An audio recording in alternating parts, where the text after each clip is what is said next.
কোনো না কোনো দলের প্রতি অ্যালাইন্ড দেখানো হচ্ছে, এখনো কোনো একটি দলের সাথে অ্যালাইন্ড আছে এরকমটা দেখানো হচ্ছে। আপনার কাছে তাই মনে হয় কি যে একটা মিডিয়া ট্রায়াল হয়েছে এনসিপির সাথে? না, মিডিয়া কোনো মিডিয়া উদ্দেশ্যমূলকভাবে কোনো দলের পক্ষে বা বিপক্ষে অনেক সময় দাঁড়াইতে পারে, কিন্তু সেটা সামগ্রিক চিত্র না। আর এর ক্ষেত্রটাও রাজনৈতিক দলগুলোই করে দেয়। যেমন ধরেন কিছুদিন আগে পর্যন্ত এনসিপি এবং জামায়াত ইসলামের প্রায় সব কথা একটা সিনক্রোনাইজেশন থাকতো, একটা রিদম তৈরি করতো, ফলে একরকম মনে হতো। এখন ধরেন মিডিয়া কি আগে বলেছে যে জামায়াত ইসলাম এই জুলাই সনদ নিয়ে যা করেছে সেটা সুচিন্তিত প্রতারণা? মিডিয়া বলেনি, এটা এনসিপির নেতা বলেছেন, তারপর মিডিয়া এটা নিয়ে আলোচনায় এসে। মিডিয়া কি বলেছে যে এনসিপি মানে সন্তান হয়ে বাপের সঙ্গে লাগতে না যেতে? এটা জামায়াত বলেছে এনসিপিকে নিয়ে, শুধু মিডিয়া সেটা পিক করেছে। মিডিয়া কি আগ বাড়িয়ে বলেছে যে আওয়ামী লীগ আর জামায়াত ইসলাম মুদ্রার এপিটোপিট, এবং আওয়ামী লীগকে ক্ষমতায় আনার জন্য এক সময় জামায়াত ইসলাম সহায়তা করেছে, আর এখন জামাতকে ক্ষমতায় আনবার জন্য আওয়ামী লীগ সহায়তা করছে, এবং তারকে মোটিভ আছে আওয়ামী লীগের, সেটাও বলেছে। এটা কি মিডিয়া আগে বলেছে? এটা এনসিপির নেতা বলেছেন। ফলে রাজনৈতিক অবস্থান যখন নেয় সেটা মিডিয়া লুফে নেয়, এবং এটাই মিডিয়ার কাজ। ফলে সব মিডিয়ার উপর দায় দেওয়া ঠিক হবে না। আবার এটাও সত্য যে কোনো মিডিয়া কখনো কোনো দলের বিরুদ্ধে বা পক্ষে ইনক্লাইন্ড হয়ে পড়ে, কিন্তু এই বিষয়ের সঙ্গে সেটা আসলে যায় না। এটা এখন স্পষ্ট যে জামায়াতের সঙ্গে এনসিপির একটা দূরত্ব কোনো না কোনো কারণে তৈরি হয়েছে, যেটা হয়তো বাহির থেকে আমরা অনুমান করতে পারি, কিন্তু সেটা ভুলও হতে পারে। আমরা হয়তো আসল কারণটা জানি না, যে এনসিপি হঠাৎ করে জামায়াতকে প্রতারক কেন বলল।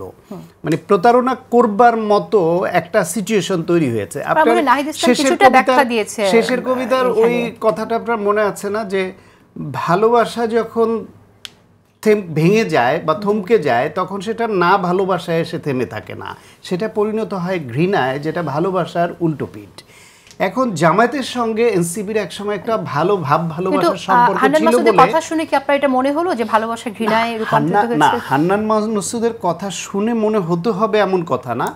এনসিপির মধ্যে ওদের কেন্দ্রীয় নেতাদের যে মিটিং হয়েছিল, সেই সবার খবর যে সংবাদ মাধ্যমে এসেছিল, সেই খবরটাও ছিল এরকম যে তার কিছু নেতা জামায়াতের দিকে একটু টান, এবং তারা মনে করে যে এনসিপি জামায়াতের সঙ্গে জোট করলে ভালো হবে। কিছু নেতা বিএনপির সঙ্গে জোট হলে ভালো হবে এটা মনে করে, আর কিছু নেতা কোনো দলেই জোটে না গিয়ে নিজেরাই একটা জোটের নেতৃত্ব দেবে এটা মনে করে। এখন যিনি জামায়াতের সঙ্গে জোট করার সঙ্গত মনে করেন ওই ফোরামের যেই নেতা, তার কথার ধরন একরকম হবে। যিনি বিএনপির সঙ্গে জোট করার সঙ্গত মনে করেন, তার কথার ধরন একরকম হবে। আবার যে মাঝামাঝি থাকতে চায়, সে দলকে নিয়ে অন্যরকম ভাবনা ভাববে। ফলে কারো একজনের কথা শুনেই ওই দলের পলিসি বা এটা এখন কোন পর্যায়ে সেটা বোঝা মুশকিল। তবে এটা সত্য যে এনসিপি একটা নতুন একটা দল হিসেবে কিছু ভুল তারা করেছে, কিছু বিষয়ে বিতর্কে জড়িয়েছে, এটাও সত্য।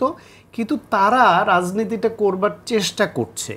সেইখানে যেহেতু তারা প্রতিদ্বন্দ্বী হয়ে উঠছে, বাংলাদেশে এখন যেভাবেই হোক তিনটা দলকে কাউন্ট করতে গেলে তার মধ্যে এনসিপি চলে আসছে এই সরকারের বিবেচনায়, মিডিয়ার বিবেচনায়।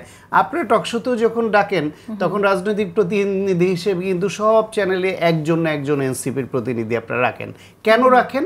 কারণ তাদেরকে আপনারা এই প্রধান স্টেক হোল্ডারদের একটা মনে করছেন।